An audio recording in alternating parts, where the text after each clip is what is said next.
ఇప్పుడు రీసెంట్ టైమ్స్లో ఒక లాస్ట్ 1 వీక్ 2 వీక్స్ నుంచి చూస్తే సీరియల్ ఇండస్ట్రీలో ఉన్న ఇద్దరు వ్యక్తులు, ఒకరేమో యాక్సిడెంట్లో చనిపోయారు. తను పవిత్ర జయరాం.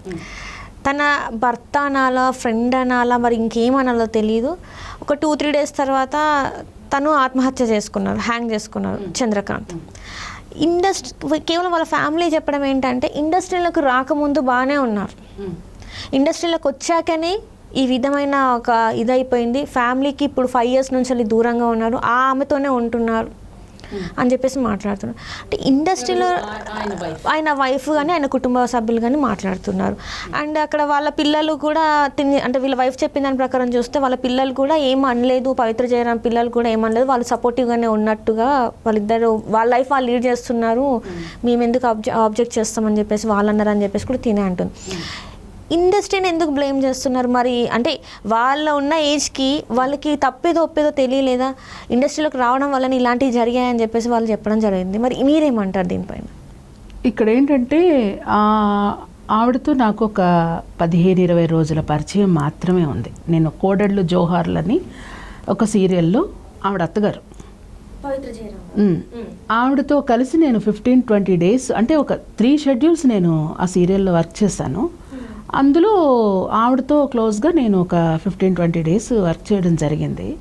ఒక ఆర్టిస్ట్లుగా అందరూ కూర్చుని భోజనం చేయడం కానీ అంతా తను ఫ్రెండ్లీగా ఉంటుంది, అంతా బాగానే ఉంటుంది. తర్వాత ఛానల్ వైజ్గా పెట్టిన కొన్ని ఫంక్షన్స్లో మేము కలవడం జరిగింది, పార్టీస్ కానీ వాటిలో ఎక్కడైనా. నాకు ఇప్పుడు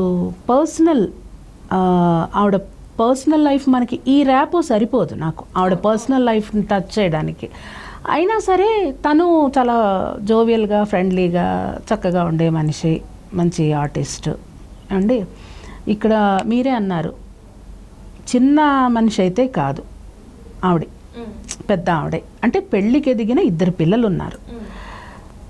2 పిల్లల్ని మరి శిల్ప గారు అంటే నాకు ఇప్పుడు ఆవిడ చనిపోయిన తర్వాత ఇప్పుడు వస్తున్న న్యూస్లే నేను చూశాను. తనతో అంత వర్క్ చేసినా కూడా నాకు అంత ఇది ర్యాపో లేదు. కానీ కో ఆర్టిస్ట్గా చాలా మంచి ఆర్టిస్టు, చాలా 390 సీరియల్లో ఆవిడ చేస్తున్నారు, చాలా మంచి ఆర్టిస్టు. అతను కూడా మంచి ఆర్టిస్టే.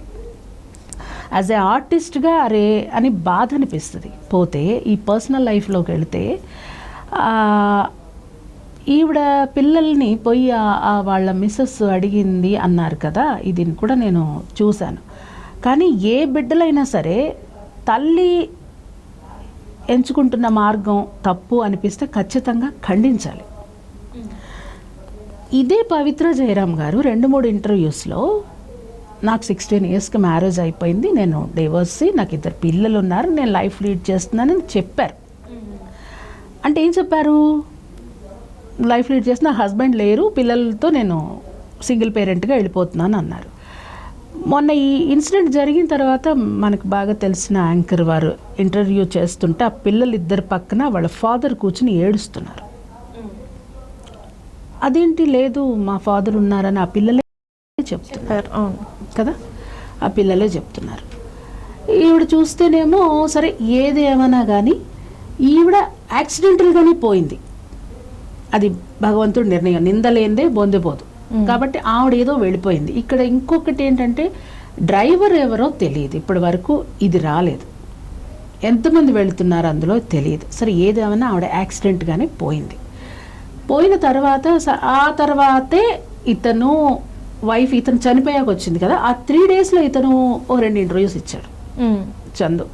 అందులో ఏం చెప్పారు, నేను ఆ పిల్లలకి నేనున్నాను, పవికి నేనున్నాను అన్నారు. సరే మరి నిన్ను 12 ఏళ్ళు ప్రేమించి నీ జీవితంలోకి వచ్చి నీకు 2 బిడ్డలనిచ్చి నీ వైఫ్ పిల్లల గురించి ఇతను ఒక్క నిమిషం, అదే అందరికీ బాధ అనిపిస్తుంది. ఆ విషయమే, తప్పులు మనుషులే చేస్తారమ్మా, ఎక్కడో అవసరం, అవకాశం, పరిస్థితులు మనిషిని ఎక్కడో ఒక చోట తప్పు చేపిస్తాయి అనుకుందాం. తప్పు అనేది నీ మనస్సాక్షికి తెలిసినప్పుడు నువ్వు 12 ఏళ్ళు కాపురం చేసి 2 బిడ్డల్ని కానీ 12 ఏళ్ళు లవ్ చేసావు, ఆ తర్వాత పెళ్లి చేసుకున్నావు. ఆ అమ్మాయి కూడా వాళ్ళని ఒప్పించి మరి పెళ్లి చేసుకుంది. ఎంత ఓర్పు ఉన్న అమ్మాయి నువ్వు అంటే ఈవిడ్ని కావాలని అనుకోవడం ఇవన్నీ పక్కన పెడితే ఏదైనా నువ్వు నీ వాళ్ళకి ప్రయారిటీ ఇవ్వాలి కదా. ఆవిడ చనిపోయింది, ఆవిడ వాంటెడ్లీ చనిపోలేదు, ఏదో వెళ్ళిపోయింది. అప్పటికి కూడా ఇంత ఇది లేదమ్మా. ఇతను ఎప్పుడైతే చనిపోయాడో, ఇతను చనిపోయి ఆ అమ్మాయికి బ్యాడే, ఇతను చనిపోయి ఆవిడని ఇంకా చెడ్డ చేశాడు పవిత్రని. నేనంటున్నా, నీ భార్య పిల్లల్ని చక్కగా చూసుకుని, నీకు అవసరమైతే నీకు స్తోమత ఉంటే ఆ పిల్లల్ని కూడా ఇవ్వు, నువ్వు సపోర్ట్ ఇవ్వగలిగితే ఇవ్వు. కానీ భార్యని మించింది కాదు కదా అది. ఇప్పుడు వేరే వాళ్ళు కూడా అన్నారు, ఈవిడ లివింగ్ అదే రిలేషన్షిప్లో ఉండటానికి పవిత్ర అర్హురాలు అన్నారు. అర్హురాలైతే మరి ఇతను అర్హుడు కాదు కదా, తనకి ఫ్యామిలీ ఉంది కదా. మరి నువ్వు ఆ ఫ్యామిలీ నీ జీవితాన్ని ఉద్ధరిస్తానని ఏమైనా చెప్పి ఉంటే, ఇవన్నీ కూడా మనం మాట్లాడుకునే విషయాలే. ఈ పబ్లిక్లో వాళ్ళు చాలా, నేను కామెంట్స్ పెట్టడం అన్నీ చూసి మాట్లాడుతున్నాను. అలాంటి వాళ్ళు ఏంటంటే, ఆవిడకి ఏదో ఇతని వల్ల ఎక్కడో ఒక చోట మంచి అభిప్రాయం, అది స్నేహమో ఏదో అనుకుందాం, అనుకుని నీ భార్యను నిర్లక్ష్యం చేయాలని లేదు కదా. నువ్వు నీ భార్యని పిల్లల్ని నిర్లక్ష్యం చెయ్యొద్దు అని ఈవిడ అదేదో సెటిల్ చేసుకున్నాక నా జీవితంలోకి రా అని ఈవిడ ముందుగానే కండిషన్ పెట్టి, ఈవిడ పిల్లలు ఖచ్చితంగా రిజెక్ట్ చేసి ఉండాల్సింది అతన్ని. శిల్ప గారు అడిగినట్టు, మరి మీ మదర్ దగ్గరికి ఈయన వస్తున్నాడు కదా అని అడిగినప్పుడు ఖచ్చితంగా వాళ్ళు, ఆవిడ జీవితం అంటే ఏంటి, ఆవిడ జీవితం ఖచ్చితంగా తప్పమ్మా అది. ఎదిగిన పిల్లలు, ఇప్పుడు రేపు పొద్దున ఏ పిల్లనైనా పెళ్లి చేసుకోవాలంటే, అంటే మీరు అందరూ పాత చింతకాయ పచ్చడి అనుకోండి, ఏమనుకోండి, అవతల పిల్లల్ని అటు 7 తరాలు ఇటు 7 తరాలు అన్నీ బాగున్న వాళ్ళకే పెళ్ళిళ్ళు అవడం కష్టం. ఇక ఈ జనరేషన్ మారిపోయింది, ఏదైనా పర్లేదు ఏమైనా చేస్తాం అన్న వాళ్ళకి మనం ఏం చెప్పలేం. కానీ ఎదిగిన పిల్లలు కదా, తల్లి దగ్గర ఒక తప్పు జరుగుతుంది అని తెలిసినప్పుడు అంటే వాళ్ళకి అనిపించలేదా, లేకపోతే నిజంగానే వాళ్ళది స్నేహమా ఏంటనుకోవాలి ఆ పిల్లలు? అప్పుడు అలా మరి ఈవిడ చెప్పిన ఇంటర్వ్యూలో కూడా భర్త ఒక చోట, భర్త లేడు నాకు, నేను సింగిల్ పేరెంట్ అని చెప్పినప్పుడు ఇక్కడ ఎవరు ఆయన పక్కన కూర్చుని ఏడుస్తున్నారు కదా. మరి భర్త ఉన్నారు, మా మమ్మీ అలాంటిది కాదు ఈ రోజు నా పిల్లలు చెప్తున్న వాళ్ళు లేదు. వీళ్ళందరిది పక్కన పెడితే, ఇప్పుడు ఆవిడ పెళ్లి వీడియో వచ్చింది, చందు గారిది, శిల్ప గారిది పెళ్లి వీడియో పెట్టారు. వాళ్ళు 12 ఏళ్ళు ప్రేమించుకున్నారని చెప్పారు. మరి ఆ 12 ఏళ్ళు ప్రేమించుకున్నప్పుడు వాళ్ళ ఫ్రెండ్స్ ఉంటారు, ఈ వీళ్ళ వాళ్ళు ఉంటారు, వీళ్ళందరూ ఇప్పుడు ఒక మగాడితో మీ మమ్మీ ఈవిడ తిరుగుతున్నారని ఏదో అనుకుంటారు కదా. ఇప్పుడు ఇంత మీడియాలోనే ఇంత భయంకరమైన కామెంట్స్ పెడుతున్నప్పుడు, ఎక్కడైనా వాళ్ళు రీల్స్ చేసినా కానీ లేకపోతే ఇంకోటి చేసినప్పుడు కానీ ఫ్యామిలీ వాళ్ళు ఎవరన్నా కొంచెం తీసుకుని ఇనిషియేట్ తీసుకుని వెళ్ళి, ఏంటి శిల్ప మీ ఆయన ఇలాగా అని చెప్పి ఆ పెద్ద మనుషులందరూ కూర్చుని అతన్ని కూర్చోపెట్టి నువ్వు చేస్తుంది తప్పనో, లేకపోతే ఆవిడ్ని కూర్చోపెట్టి అమ్మ ఇతనితో నువ్వు తిరగడం తప్పను అంటే, ఈవిడ నేను నా ఫ్యామిలీకి ఎవరికి చెప్పలేదరింది పాపం. ఈవిడ చెప్పకపోయినా ఇవి తెలుస్తున్నాయి కదా, రీల్స్ వైజ్గా మనకి తెలిసిన వాళ్ళకి తెలుస్తాయి, తెలియని వాళ్ళకి రీచ్ అవుతున్నాయి, అన్ని రీచ్ అవుతున్నాయి. కుటుంబ సభ్యులు ఎవరు చూసి ఉండరా? రైట్. అంటే ఇక్కడ ఏంటంటే వీళ్ళిద్దరూ ఎప్పుడైతే శిల్ప గారు ఇప్పుడు బయటకు వచ్చి మాట్లాడేది అదేదో ముందే మాట్లాడుంటే ఈ రోజు ఇంత పెద్ద అనార్థం జరిగి ఉండేది అనిపించింది. ఇప్పుడు రోగం రొస్టు అంటారు, ఇలాంటప్పుడు దాచిపెట్టి ఆవిడ మంచి ఉద్దేశంతో, అంటే పిల్లలకి ఈరోజు పెళ్ళిళ్ళు అయిన వాళ్ళు కూడా 1-2 ఏళ్ళు ఉన్న తర్వాత చిన్న ఈగోస్కి పోయి డైవర్స్ అనుకుంటున్నారు. ఈవిడ రాత్రి అసలు పెద్ద మ్యాటర్ ఏంటంటే, రాత్రి నుంచి తెల్లారిలో అతన్ని వచ్చి కొట్టాడంట. అతను ఏ కారణం చేత కూడా, పవిత్ర కొట్టించింది, పవిత్ర చేపించింది అనేది పక్కన పెట్టండి, ఇతను ఎందుకు కొట్టాలి? ఆవిడ చెప్పిందా చేసిందా పక్కన పెట్టండి, ఇతను ఎందుకు భార్యను అంతగా గాయపరిచి కొట్టాలి, చిత్రహింసలు పెట్టాలి? అతని తల్లి కూడా చెప్తోంది, నా కోడల్ని హింస పెట్టాడమ్మా, నా కోడల్ని ఇట్లా చేశాడమ్మా అని. తల్లి అబద్ధం చెప్తుందా కొడుకు గురించి? తల్లి అంటే భయం లేదు. ఇంకొకటి, ఒక ఆడదాన్ని 12 ఏళ్ళు ప్రేమించి నీ జీవితంలోకి వచ్చి నీకేదో ప్రేమ పంచాలన్న మగాడిని నువ్వెలా నమ్ముతావు? పవిత్ర కూడా ఆలోచించాలి కదా ఈ పాయింట్ని. 12 ఏళ్ళు ప్రేమించిన ఆడదాన్ని నిర్దాక్షిణ్యంగా వదిలేసిన ఆ వ్యక్తి రేపు అంటే 4 రోజులు ఉంటే ఈవిడ్ని కూడా వదిలేసేవాడో మరి ఏంటో మనకు తెలియదు. సరే, ఇక చూసే వాళ్ళందరూ ఎలా ఉందంటే ఆ కామెంట్స్ కూడా పనికిరాని మ్యాటర్ గురించి కూర్చుని డిస్కషన్ దీనికి. ఇదంతా కూడా ఎక్కడికి వెళ్ళిపోయిందంట మేడం, ఇండస్ట్రీ, కేవలం ఇండస్ట్రీ వల్లనే. సో ఇండస్ట్రీ అంటేనే ఒక ఎట్లా అంటే పెంట అన్నట్టుగా మాట్లాడతారు. ఇండస్ట్రీ పీపుల్ అంటేనే అంటే వాళ్ళు ఆన్ స్క్రీన్ కదా, మనం గ్రాంటెడ్ వీళ్ళందరికీ ఏదన్నా అనేయచ్చు, ఏదన్నా చేసేయచ్చు, దానికి తగ్గట్టుగా అగ్నికి ఆజ్యం పోస్తున్నట్టు సగం మీడియా వాళ్ళు అసలు ఏమీ లేకపోతేనే కొన్ని పుడుతున్నాయి. ఏమండి, మనేదో వీడియో నేను చందును ఆవిడ ఉన్నది అంటే ఏ కండోలెన్సెస్ చెప్పలేదే అని పెడితే చచ్చిపోయే ముందు పబ్కి వెళ్ళారు వీళ్ళు అంటే చచ్చిపోయే ముందు అంటే అది ఎప్పుడో జరిగింది. ఆ సీరియల్ జరుగుతున్నప్పుడు జరిగిన ఒక చిన్న ఫంక్షన్ ఎక్కడో కలిస్తే అవి ఏదో పెట్టడానికి నా దగ్గర లేదు. అది ఏదో పెడితే సరే ఏదో ఆవిడని అనాల్సినవి అన్నారు, అతన్ని అన్నారు, పక్కన పెట్టండి. ఇప్పుడు జనాలు ఎన్ని మాట్లాడుకున్నా ఒక తప్పు జరిగింది కాబట్టి అందులో తప్పు ఉంది. ఇతను చనిపోయి చాలా పెద్ద తప్పు చేశాడు. అంటే ఫ్యామిలీ పేరెంట్స్ ని, పిల్లల్ని, నమ్ముకుని వచ్చిన ఆడదాన్ని అందరినీ. ఎప్పుడు కూడా ఎవరైనా ఇండస్ట్రీ వాళ్ళని కాదు, ఎవరైనా సరే మనం పబ్లిక్లోకి వస్తున్నాము అంటే మనం ఏం చేయడానికి బయటకు వచ్చాం, అసలు మనం ఎందుకు ఫీల్డ్కి వచ్చాం, మనం ఏం చేయాలనుకుంటున్నాం, మన గోల్ ఏంటి, మన ఏంటి అన్నీ ఆలోచించుకుని, అంటే నిన్ను నమ్ముకుని ఇంతమంది నీ ఫ్యామిలీ మెంబర్స్ నీ మీద ఉన్నారు అని తెలిసినప్పుడు నువ్వెంత కాన్షియస్గా ఉండాలి కదా. సరే నీకు వ్యామోహమో లేకపోతే ఇంకోటో ఏదైనా సరే ఈవిడని బాధ పెట్టాడు కాబట్టి, ఎవరిని, శిల్పని, ఇతను వెళ్లకుండా చేయకుండా అలా ఇంకా ఎంతమంది ప్రబుద్ధులు అటు బాధ పెట్టకుండా ఇక్కడ నటించేస్తూ ఇంకా ఎక్కువగా చూసేసుకుంటూ చేసేవాళ్ళు ఎంతమంది తెలియదు అసలు, లెక్క కూడా పెట్టలేమేమో. ఇతను ఇలా చేశాడు కాబట్టి పాప ఏదైనా సరే భార్యకి ద్రోహం చేసి తన వాళ్ళకి అన్యాయం చేసిన వాళ్ళని కర్మ అంటారు చూడండి. అందుకని ఒక్కో ఛానల్లో చెప్పారు ఆ కర్మ ఇద్దరిని లేపేసింది అనేసి. మేబీ వాళ్ళు చేసుకున్న పాప పుణ్యాలను అంటారు, దానివల్లే వాళ్ళ ఇది నిర్ణయించబడుతుంది. అలాగే వెళ్ళిపోయారు. అంటే ఇక్కడ ఒక మాట ఉంది మేడం, ఏంటంటే ఇండస్ట్రీలో ఉన్న వాళ్ళు ఏం చేసినా చెల్లుతుంది. ఇండస్ట్రీలో ఉన్న వాళ్ళు ఏం చేసినా చెల్లుతుంది. వాళ్ళు ఇటు అన్న నందిని పందన్నా చెల్లుతుంది, పందిని నందన్నా చెల్లుతుంది. అది ఏదైనా కూడా వాళ్ళకే సాధ్యమవుతుంది. సో వాళ్ళకి ఎలాంటి తప్పులు చేసినా పెద్దగా పట్టించుకునేది ఏమి ఉండదు. సో వాళ్ళకి నచ్చినట్టు వాళ్ళు ఉంటారు అని చెప్పేసి అంటున్నారు. నిజంగానే మరి ఇండస్ట్రీలోకి వెళ్ళిన తర్వాత అలానే ఉంటుంది అంటారా లైఫ్? ఖచ్చితంగా ఉండదమ్మా. నేను చెప్తున్నాను కదా, మనం ఎన్నుకునే దాన్ని బట్టి మన జీవితం ఉంటుంది. ఇప్పుడు ఎవరి దాకా ఎందుకు, మీరు నన్ను ఇంటర్వ్యూ చేస్తున్నారు, నేను ఎప్పటి నుంచో ఉన్నాను ఇండస్ట్రీలో, చెప్తున్నా. మీరు అడిగారు మీకు ఇలాంటివి రాలేదా, మీకు ఇట్లాంటి క్యాస్టింగ్ కౌచ్లు రాలేదా, ఇవన్నీ అడిగారు. సరే నాకు అంత అవసరం లేదు, ఏమీ లేదు చెప్పాను కదా.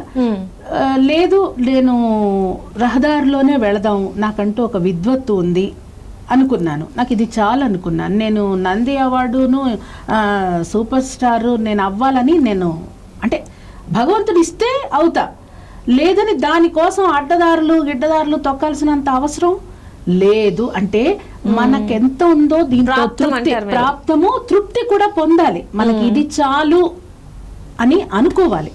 అంటే ఏం చేసినా ఫైనల్గా మనం ఆనందంగా ఉంటున్నామా, మన బిడ్డలతో సంతోషంగా ఉంటున్నామా. ఎంతమంది ఆర్టిస్టులు సరే సంపాదించేస్తావు, పెద్ద స్టార్ అయిపోతావు, చాలా అలా అయిన వాళ్ళు ఎంతమంది సంతోషంగా ఉంటున్నారు, ఎంతమంది. ఇప్పుడు చావు బతుకులు ఇట్లాగా జరిగినప్పుడే ఒక ఇన్సిడెంట్ జరిగినప్పుడే వస్తున్నారు ఆర్టిస్టులు, ఈ వీళ్ళనే అంటున్నారు. బయట ఎన్ని చావులు జరుగుతున్నాయి. అంటే ఇక్కడ చూస్తుంటే ఈ పవిత్ర జయరాం చనిపోయినాక ఒక ఇంటర్వ్యూ అయిపోయిన తర్వాత తను ఒక ఇన్స్టాగ్రామ్లో ఒక పోస్ట్ పెట్టాడు, పవి 2 డేస్లో ఇంకా వచ్చేస్తాను నేను. ఎందుకు తను అట్లా పెట్టినప్పుడు మరి ఎందుకు ఎవరైనా కొంచెం కూడా అనుమానించకుండా ఆయన అట్లా వదిలేశారంటే ఇప్పుడు 12 ఏళ్ళుగా లవ్ చేసిన వైఫ్ కూడా వెళ్ళి ఉండాల్సిందేమో కదా. అంటే లేదు, ఆవిడ చెప్పింది అదే, అతను ఏమన్నా అవుతాడేమో అని వాళ్ళ ఫ్రెండ్స్ కి ఫోన్ చేసి మణికొండ వెళ్తాను అని ఆవిడ ఇంటర్వ్యూలో కూడా చెప్పింది. అసలు వీళ్ళ ఫోన్ లో ఆన్సర్ చేయట్లేదు అతను ఈ అమ్మాయిని కానీ వాళ్ళ మదర్ని కానీ వాళ్ళ ఫాదర్ని కానీ అతను దగ్గర రానివ్వట్లేదు. వీళ్ళంతా కలుపుకుందాము అని వీళ్ళ ప్రయత్నం ఏదో వీళ్ళు చేశారమ్మా. ఆవిడ చెప్పారు కదా శిల్ప గారు, అతను రావట్లేదు, వీళ్ళని దగ్గర తీయట్లేదు. అతను ఏ రకంగానూ వీళ్ళకి ఫైనాన్షియల్ గా కానీ మోరల్ గా కానీ ఇతని నుంచి వాళ్ళకి ఎలాంటి సపోర్ట్ లేదు సరికదా. అసలు వాళ్ళ పొడై గిట్టినట్టుగా అయిపోయాడు అతనని వాళ్ళు క్లియర్ గా చెప్తున్నారు. అతని మదర్ చెప్పారు, ఆవిడ శిల్ప గారు చెప్తున్నారు, అందరూ చెప్తున్నారు. సో అసలు వాళ్ళకి తను ఎక్కడున్నాడు, అరే ఒక్కసారి వచ్చి మాట్లాడదామని కూడా ప్రయత్నిస్తే కూడా అవకాశం ఇవ్వని వ్యక్తిలాగా అయిపోయినప్పుడు వాళ్ళు మాత్రం ఏం చేస్తారమ్మా? అంటే తన లైఫ్ని తన చేతిలో నాశనం చేసుకున్నారు అనుకోవచ్చా ఇక్కడ చంద్రకాంత్? ఖచ్చితంగా. ఇవన్నీ పక్కన పెడితే ఒక మంచి ఆర్టిస్ట్ కదా. ఇప్పుడు దీనివల్ల ఏమైంది, డివేట్ అయిపోయింది. ఆర్టిస్ట్ అన్న సంగతి పక్కన పోయింది. తన భార్యని, పిల్లల్ని, తన వాళ్ళని అన్యాయం చేసిన ఒక బిడ్డలు లేని తండ్రి, ఒక బిడ్డలకి తండ్రి లేకుండా పోయాడు, ఒక భర్త లేకుండా పోయాడు. అక్కడ ఇన్ని రకాలుగా అనర్థాలకి ఎవరు కారణం? నీ యొక్క వ్యామోహం, నీ యొక్క చపలత్వం, నీ యొక్క అంటే ఎవరైనా సరే ఎక్కడైనా ఇది అంటే దీనికోసం అనుభవం కావాలా ఇవన్నీ నేర్చుకోవడానికి అంటే ఏం చెప్పలేను నేను. చిన్నప్పటి నుంచి పెంపకంలో కూడా ఎథిక్స్ నేర్పించి పిల్లలకి చెప్తే బాగుంటుందేమో. అంటే ఎలా నేర్పించాలి, దీనికి ప్రత్యేకంగా క్లాసులు ఉండవు కదా.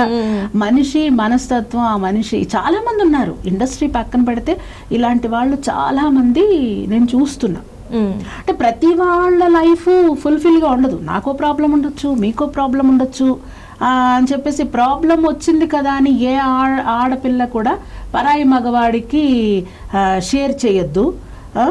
ఏదైనా సరే నేను చెప్పదలుచుకున్నది, ఎవరికైనా ప్రాబ్లమ్స్ అనేవి ఉంటాయి. పరాయి మగవాళ్ళకి షేర్ చేయడం, వాళ్ళ భుజాన్ని ఆశించటం, అంటే ఒక కన్సర్న్ హెల్పింగ్ షోల్డర్ అంటారు, అట్లా చేసుకుంటే అది చేసి అక్కడి నుంచే స్టార్ట్ అవుతాయి స్ట్రగుల్స్ అన్ని, సమస్యలు కానీ ప్రాబ్లమ్స్ కానీ ఇవన్నీ అక్కడి నుంచే మొదలవుతాయి. అసలు ఎవరు కూడా ఎవరిని నమ్మకండి. అంటే మీరిచ్చే సలహా, మీరిచ్చే సజెషన్ మాత్రం ఎవరు కూడా ఇటువంటివి అంటే ఒక వైఫ్ అండ్ హస్బెండ్ గా స్టార్ట్ అయినప్పుడు ఆ వైఫ్ ఆ పిల్లలు నీకు వైఫ్ లో ఏం నచ్చలేదు అనుకో, అమ్మాయి నువ్వు నాకు నచ్చట్లేదు, నాకు అక్కర్లేదని విడిపోండి హ్యాపీగా. అంతేగాని ఆ అమ్మాయి చూడండి ఎన్ని రోజులు భరిస్తూ రాత్రి నుంచి పొద్దున్న దాకా కొడుతుంటే ఆ అమ్మాయి ఎందుకు భరించాలి అని మనం అనుకుంటాం. కానీ ఆ అమ్మాయి చెప్పిన పాయింట్ ఎంత వాల్యుబుల్, నా పిల్లలకి చేసే హక్కు నాకు లేదు కదా. అలా ఈ రోజుల్లో ఎంతమంది ఆలోచిస్తున్నారు అలాగా చెప్పండి. సో మగవాళ్ళు కానీ ఆడవాళ్ళు కూడా లేరంటారా అంటే ఉన్నారు. మరి ఇక్కడ అటు ఇటు రెండు ఉన్నాయి కదా, రెండు చేతులు కలిసే కదా చప్పట్లు కొట్టి తప్పు చేయటం అయ్యింది. సో ఇద్దరు కూడా రెండు ఫ్యామిలీస్కి ఇందులో ఏంటంటే చూసే ప్రేక్షకులు కూడా ఒకే విషయాన్ని పట్టుకుని ఊరికే వీళ్ళు ఇంటర్వ్యూస్ చేస్తున్నారు, అది చేస్తున్నారు, ఇది చేస్తున్నారు, వీళ్ళైతే తిప్పేస్తారు. ఓకే, కానీ ఒక చేస్తున్నారంటే ఇంటర్వ్యూలో ఏం చెప్పదలుస్తున్నారు, మంచిని మాత్రమే తీసుకోండి. ఇప్పుడు ఎవరి లైఫ్ అన్నా ఇంత డిస్కషన్కి కారణమయ్యారు, ఇన్ని ఛానల్స్కి మంచి రేటింగ్స్ ఇచ్చారు, వీళ్ళిద్దరి వల్లే కదా. వాళ్ళు చనిపోయినా కూడా ఇంత ప్రతి ఒక్క ఏం జరిగినా కూడా ఒక ఇన్సిడెంట్ నుంచి మనం ఏం చెయ్యాలి. ఇప్పుడు రామాయణం కానీ మహాభారతం కానీ, ఇప్పుడు రాముడు కూడా సీతను పంపించేశాడంటే ఆయన ఇంకో పెళ్లి చేసుకోలే కదా. ఎందుకు సీతారాముల రోల్ మోడల్స్ అనేది ఇందుకే. రామాయణం నుంచి మనం ఇవి నేర్చుకోవాలి.